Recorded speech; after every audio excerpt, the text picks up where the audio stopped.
Just after transplant के बाद के जो उनके फोटोग्राफ्स मैं आपको बताऊंगा। जैसे हमने मॉर्निंग में जो प्लान किया था, जो हेयरलाइन हमने बनाया था, एकदम स्ट्रेट ना लगे करके इरेगुलर हेयरलाइन हमने बनाई है। अगर आप देखोगे पास से तो आपको समझ में आएगा कि ये जो हेयरलाइन है नेचुरल, जैसे जो नेचुरल हेयरलाइन रहती है वही पैटर्न को फॉलो कर रही है, इरेगुलर है।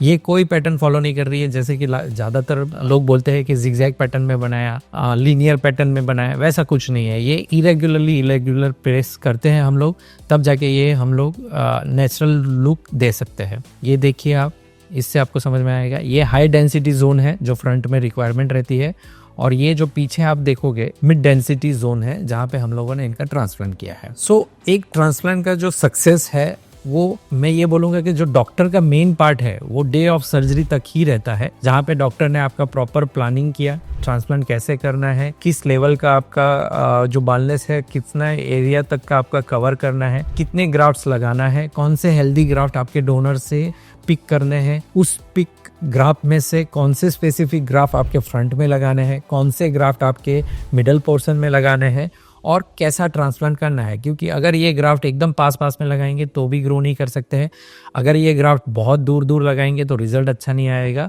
प्लस अगर हमने एक डेंसिटी से ज़्यादा ग्राफ्ट भी वहाँ पे लगा दिए तो कॉम्प्लिकेशन होने के चांसेस रहते हैं, इन्फेक्शन होने के चांसेस रहते हैं।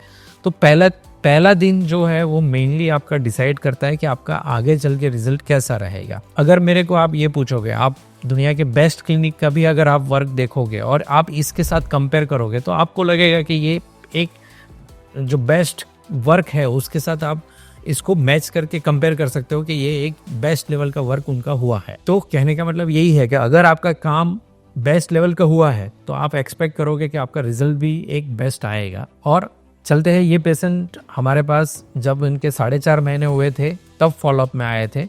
कुछ पेशेंट जो हमारे पास आउट ऑफ स्टेशन से जो आते हैं उनकी फ्रीक्वेंट विजिट हमारे पास नहीं रहती है, लेकिन वो फॉलोअप के लिए हमारे पास आते हैं। और हम पेशेंट को एडवाइस भी करते हैं कि अगर हो सके तो आप मिनिमम 2 to 3 फॉलोअप हमारे पास रखिए, तो हम आपके जो हेयर ट्रांसप्लांट का प्रोग्रेस भी दे सकते हैं। आपको अगर कुछ स्पेसिफिक गाइड करना है, डाइट रिलेटेड करना है, अगर आपका रिजल्ट स्लो है, फास्ट है, तो हम उसमें आपको गाइड कर सकते हैं।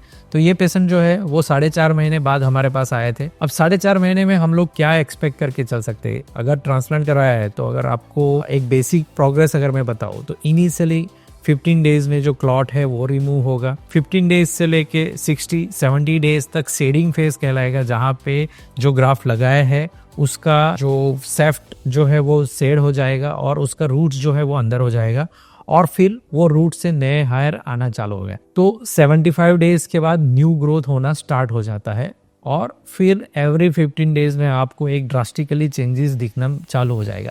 तो जब हमारे पास 4.5 महीने बाद जब पेशेंट आए थे, देखते हो उनका लुक कैसे चेंज हुआ है। आप देख सकते हो 4.5 महीने में उनका जो फ्रंट हेयर लाइन है वो प्रॉपर तरीके से रीडेवलप हो गया है। आप अगर देखोगे यहाँ पे उनका फ्रंट हेयर लाइन पूरे जो ग्राफ्ट लगाए थे वो ग्रो हो गया है। हेयर ट्रांसप्लांट का सक्सेस में अगर आपको मैं ये बोलूँगा कि जितने ग्राफ्ट आपने लगाए हैं वो ग्राफ्ट वो ग्रो हो जाए। मीन्स आपने सपोज समझो कि वहाँ पे 100 ग्राफ्ट्स लगाए हैं, वो 100 में से 95-97% ऑफ ग्राफ्ट भी ग्रो करेंगे तो आप उसको सक्सेस कहलोगे। क्योंकि 100 में से 100 ग्राफ्ट आना कोई डॉक्टर कमिट नहीं कर सकता है, आ भी सकता है, नहीं भी आ सकता है, बट मैं ये बोलूँगा कि more than 95% is always success in hair transplant. आप ये देखोगे उनका हेयरलाइन प्रॉपर बन चुका है। अगर आप इनका टॉप पोर्शन देखोगे तो आप ये देखोगे जो मिडल पार्ट है जहाँ पे हमने थोड़े कम ग्राफ्ट लगाए थे वहाँ पे अभी रिजल्ट आना बाकी है, और प्रॉपर एक रिजल्ट आने में 8 से 9 महीने लगते हैं। तो जब ये पेशेंट हमारे पास आया था उनका भी मेनली यही कंसर्न था कि सर मेरा फ्रंट में तो एक प्रॉपर एक रिजल्ट मुझे दिख रहा है,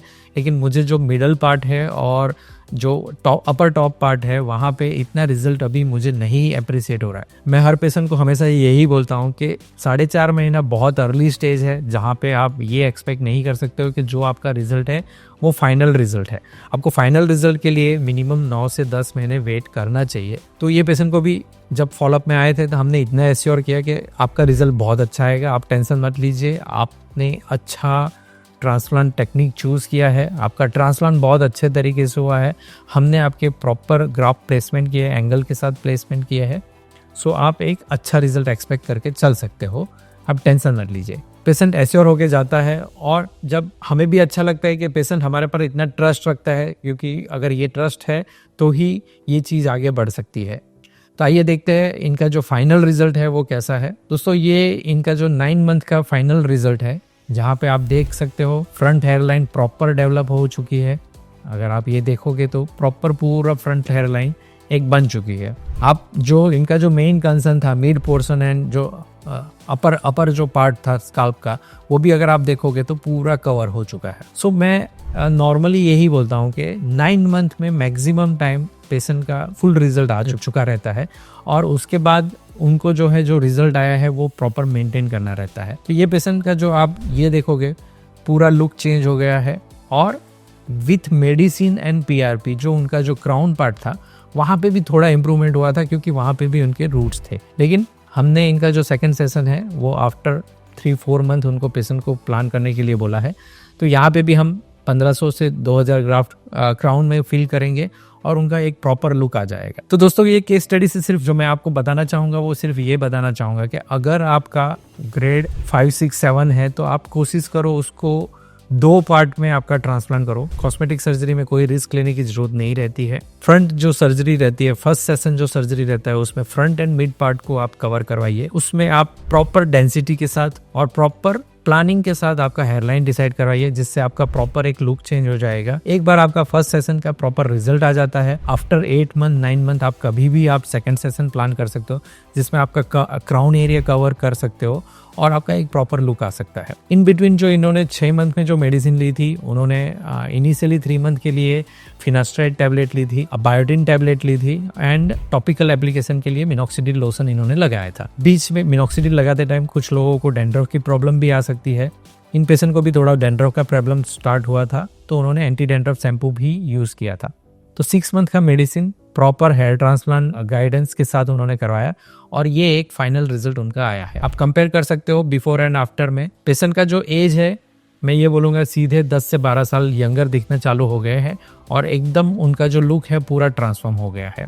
आप ये देखोगे तो पूरा आपको समझ में आएगा। सो दोस्तों आशा करता हूँ आज की केस स्टडी आपको पसंद आई होगी। आपको इस केस स्टडी के कुछ नॉलेज भी गेन हुआ होगा। आपको अपने बालनेस का कैसे टैकल करना है, उनका कैसे प्लानिंग करना है, उसके बारे में भी कुछ आइडिया आए रहे होंगे और हम ऐसी ही केस स्टडी हमारे चैनल पे लाते रहेंगे। इस टाइप के वीडियो के साथ देखने के लिए हमारे चैनल के साथ बने रहिए। आप अपने दोस्तों के साथ जिनको हेयर लॉस के प्रॉब्लम है उनके साथ ये वीडियो शेयर करिए। हमारे चैनल को सब्सक्राइब करिए। तब तक के लिए जय हिंद, जय भारत।